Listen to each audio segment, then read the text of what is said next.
Hi folks, welcome back to the Physics Lab of SMA Godel. Today we are entering the new topic, as known as the last topic, a physics subject in this semester. The topic is very important, yet very fundamental, need to be understood by all of you. So my advice is, just be focused and put 100% of your attention during the course. Good luck. Topik terakhir di semester ini adalah usaha dan energi. Dua kata yang mungkin sudah tidak asing lagi untuk kalian, karena saya yakin banget sewaktu SMP kalian sudah pernah mempelajari usaha dan energi. Di SMA kita akan mempelajari apa yang dimaksud dengan usaha, energi, serta kaitan usaha dan energi itu sendiri. Nah, sebelum kita melangkah lebih jauh, tentu saja di awal kita harus menyamakan persepsi dulu, karena sebenarnya ada banyak miskonsep terkait usaha itu sendiri. So my first question is, what is work? Sebenarnya usaha itu apa sih? Apakah usaha dari konteks fisika itu sama dengan usaha si Stefans untuk menjadi panitia Prabu tahun 2020? Atau how about this one? Apakah ini disebut dengan usaha? Or this one? Atau gimana ya ini? Dari yang ketiga ini yang mana sih yang disebut melakukan usaha dari perspektif fisika? So dalam fisika, kita memahami at least ada dua variabel yang menjadi kontributor dalam melakukan usaha. Yang pertama F for force, dan yang kedua delta S for displacement. So tanpa kedua variabel tersebut, there is no work done. Kita harus pastikan bahwa pada sistem ada gaya yang diberikan dan juga ada perubahan posisi. So sebagai contoh, saat ini saya sedang memegang buku fisika. Buku ini cukup berat you guys, I literally can feel it on my hands. Nah, jika saya memegang buku ini semakin lama itu akan terasa berat, capek memegang buku ini. But guess what? There is no work done. Because of what? There is force, but there is no displacement. How about this one? Apakah saya melakukan usaha? Let's check this out. Apakah ada gaya? Of course, ada gaya berat dan juga gaya normal yang dikerjakan oleh tangan saya ke buku yang arahnya vertikal ke atas. Apakah ada displacement? Tentu saja. Tadi bukunya di belakang, sekarang di depan. But guess what? There is no work done. Bingung? Let's back to the blackboard. Seperti yang kita udah bahas sebelumnya, ada dua variabel yang mempengaruhi apakah ada usaha atau tidak ada usaha yang dilakukan. Yang pertama gaya, yang kedua perpindahan. Artinya apa? Jika ada gaya namun tidak ada perpindahan, gak ada usaha yang dilakukan. So, this picture of you here is totally wrong. There is no work done. Yang kedua, ada perpindahan namun gak ada gaya. So, pictures over there, just the same. It's wrong. There is no work done. Can you mention any other examples? How about circular motion? Apakah ada gaya? Of course, gaya sentripetal. Tapi gimana dengan perpindahan? Kalau gerak blinker berarti dia kan selalu kembali ke posisi awal dong. So it means there is no work done in circular motion. So, kamu bisa aja menganggap saya udah berusaha keras untuk mempelajari fisika. Because I have used some actions. Okay, let's say action is equal to force. But selama tidak ada perubahan keadaan, perubahan posisi, semester 1 remedial, semester 2 juga remedial, kamu di situ-situ aja, there is no displacement, kamu belum berusaha mencoba bisnis. Sekarang kita masuk ke dalam persamaan matematis. Usaha dipengaruhi oleh dua variabel dan memiliki hubungan yang linear dengan kedua variabel tersebut. Artinya apa? Semakin besar gaya yang dikerjakan, it means usaha yang dilakukan semakin besar. Sama juga dengan perpindahan, semakin besar perpindahan yang terjadi, artinya apa? Usaha yang dilakukan semakin besar. So, kita bisa menulis kesamaan dari work is equal to F dot delta S. Kenapa harus dot? Usaha dalam besaran skalar, memiliki besar atau nilai, tapi tidak memiliki arah. Sekarang kita akan membahas usaha yang dikerjakan oleh gaya tunggal. Dalam fisika kita mengenal ada dua jenis usaha. Yang pertama usaha minimum, dan usaha maksimum. Usaha minimum artinya tidak ada usaha yang dikerjakan atau W-nya sama dengan 0. Sedangkan usaha maksimum adalah usaha yang dilakukan oleh resultan gaya atau usaha paling besar yang dilakukan pada sistem tersebut. Nah, syarat terjadinya usaha minimum, gaya, dan perpindahan itu saling tegak lurus. Sedangkan syarat untuk usaha maksimum, gaya, dan perpindahan saling sejajar atau parallel to each other. So inilah jawaban kenapa saat saya memegang buku ini, pada buku ada gaya ke atas, gaya normal dari tangan saya mengerjakan gaya ke atas terhadap buku. Namun ketika saya berpindah,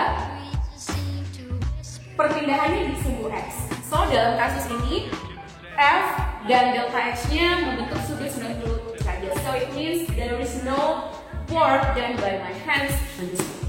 Sejelas untuk kasus yang pertama ada gaya ke atas, misalnya pada buku ini ada gaya ke atas.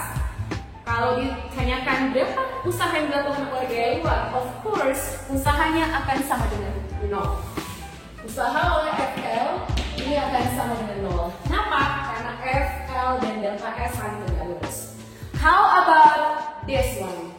Ini ada gaya luar yang dikerjakan pada benda, tetapi gaya luarnya tidak di sumbu X ataupun di sumbu Y, tetapi membentuk sudut terhadap kita. Hal pertama yang harus dilakukan adalah menguraikan gaya luar tersebut sehingga kita mendapat komponen di sumbu X dan juga komponen di sumbu Y. Kita tahu sekarang gaya mana yang mengerjakan usaha? Apakah FLY? Tidak, karena FLY sudah lurus terhadap perpindahan. Apakah FLX? Yes, karena FLX dan perpindahan berada pada sumbu yang sama. So, untuk usaha maksimum, saya bisa membuat persamaan yang lebih solid, lebih lengkap. F dot delta X, FLX, F sin atau F cos, tentu saja cos B. Sekarang bagaimana jika gaya yang bekerja pada benda tersebut tidak hanya satu, tetapi ada beberapa gaya? Bagaimana cara mencari usaha total yang dikerjakan? Nah, untuk mencari usaha total yang dikerjakan, sebenarnya kamu bisa langsung mencari berapa resultan gaya yang bekerja pada sistem tersebut. Tentu saja kita harus ingat konsep semua gaya yang berada di sumbu Y akan menghasilkan usaha 0. Jadi kita tidak perlu memperhatikan semua gaya yang berada di sumbu Y, misalnya F3 dan juga F2Y. Tetapi kita cukup memperhatikan gaya-gaya yang bekerja di sumbu X. Kenapa? Karena kalau kita lihat dari gambar, jelas banget objek berpindah di sumbu X. Tapi bisa juga kita mencari secara detail, mencari usaha yang dilakukan oleh setiap gaya. Let's start from F1. F1 jelas banget. Benda berpindah ke kanan dan arah F1 ke kanan. So, untuk mencari usaha cukup F1 dikali delta X. How about gaya 2? Gaya 2 kita bisa uraikan ke sumbu X dan sumbu Y. Dan yang mengerjakan usaha kita sudah bahas tadi tentu saja adalah komponen gaya 2 di sumbu X. Jangan lupa komponen F2 di sumbu X sama dengan F2 cos theta, sehingga total usaha yang dilakukan oleh gaya 2 F2 X2 delta X dikali dengan cos theta. Bagaimana dengan gaya 3? 0, 0. How about gaya 4? Perpindahannya ke kanan, tapi gayanya ke kiri. Berarti sebenarnya perpindahan dan gaya itu membentuk sudut 180 derajat. So, kalau kita masukkan persamaan F delta X cos 180, ingat cos 180 sama dengan min 1, maka kita akan dapat F4 delta X dan ini bernilai minus.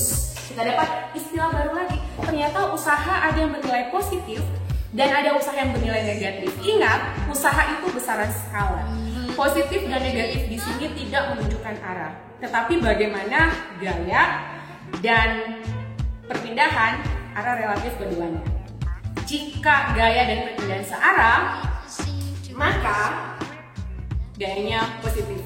Tetapi jika gaya dan perpindahannya berlawanan arah, gayanya negatif. Pertanyaan saya, jika saya maju ke depan, kemudian gayanya ke belakang, kira-kira saya bergerak makin lambat atau makin cepat? Sebaliknya, jika saya bergerak ke depan dan gayanya ke depan, maka saya bergerak makin cepat atau makin lambat? Tentu saja, jika saya bergerak ke depan kemudian gayanya ke belakang, saya akan bergerak makin lambat. Tetapi, jika saya ke depan kemudian gayanya juga ke depan, saya justru akan bergerak makin cepat. Can you conclude? apa yang dimaksud dengan usaha negatif dan usaha positif. Resultnya apa kalau terjadi usaha positif dan usaha negatif? Makin cepat atau makin lambat? Think about that. Konsep fundamental yang berikutnya harus kalian pahami adalah bagaimana sebenarnya hubungan lebih detail antara usaha dengan gaya juga dengan perpindahan. Kita sudah mengetahui bahwa ada hubungan linear antara usaha dan gaya. Dan sewaktu kita belajar dinamika Newton, kita sudah memahami jika ada gaya yang dikerjakan, maka akan ada percepatan. Of course. Jika ada percepatan, maka akan ada perubahan kecepatan. Makanya semua benda yang ber-GLB atau tidak mengalami gaya atau delta V-nya sama dengan 0 itu sama aja tidak melakukan usaha. Remember that, not that. Nah, sekarang kita mau tinjau. Jika sebuah benda bergerak dari posisi awal, dia mendapat gaya berpindah sejauh delta S, maka of course di posisi kedua kecepatannya tidak akan lagi sama. Karena F dan delta S searah minyak, jika usaha positif maka akan terjadi pertambahan kecepatan. Of course di posisi kedua V-nya akan bertambah. Let's check the math.